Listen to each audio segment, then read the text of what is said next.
Remarch Boxing post-fight review. Robert Easter steps up in weight to 140 pounds, junior welterweight. He faces Adrian Granados, who that's his division. He's fought a lot of fights amongst the elite fighters at 147, but that's because he had an opportunity to move up for a big payday and to fight an elite fighter. But he's really an 140 pounder. Well, round one, man, it was a good round for the man Robert Easter. He came out this fight like gangbusters, you know what I mean?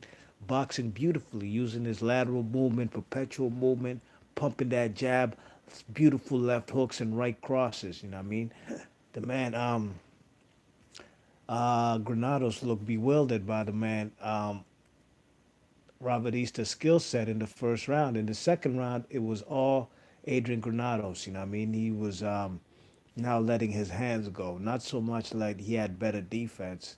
He was now letting his hands go, and he was now closing the distance. Because in the first round, the man um, Robert Easter was dictating the pace, keeping the man at the end of his jab. He was fighting an outside fight. You know what I mean?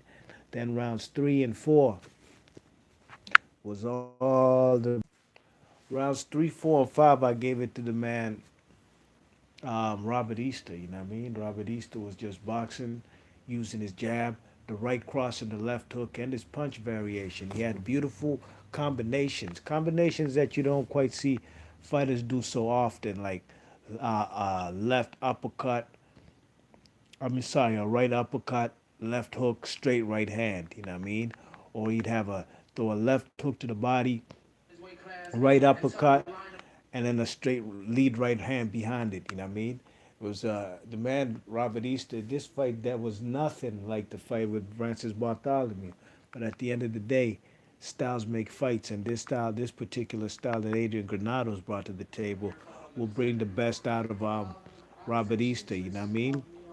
Um, but Robert Easter, he kept his composure because in the second half of the fight, it was all Adrian Granados. You know what I mean? Adrian Granados closed the distance, and it became a phone booth fight. And some would think, damn, this man I'm sorry, Robert Easter again giving up his height and reach. Well, that guy basically has to do with his style and his temperament. You know what I mean? The guy's a guy who knows he has these advantages, height and reach, but sometimes his pride gets in the way, and he wants to slug it out, and that's what it was for the second half of the fight. It was just a straight up phone booth fight, you know what I mean? And these particular rounds, it was Adrian Granados who was getting the best of Robert Easter, you know what I mean, in the later rounds. It was a close fight, but I had this fight, Robert Easter winning by 1 point, you know what I mean? Let me tell you my score. My scorecard was 96-94. Um, what is it? I gave the man 6 rounds, and I gave Granados 4 rounds. 6 rounds for the man Robert Easter, but the 12th round could have gone either way. You know what I mean? If that was a swing round, if you gave it to Granados, if I did on my card, then I'd have this fight a draw. This fight was a fight of tale of two halves, the tale of two different styles.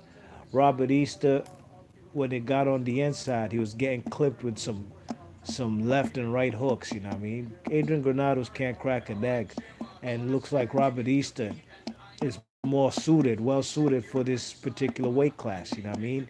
Because he took a lot of flush punches to the face, and he ain't go down. But overall, it was a decent fight, man. Can't be mad. Good fight on Showtime. Robert Easter advances in whatever trajectory these two guys have. A world title contention is more than likely for Robert Easter. B Marsh Boxing, leave your thoughts and comments. I'm gone. Peace.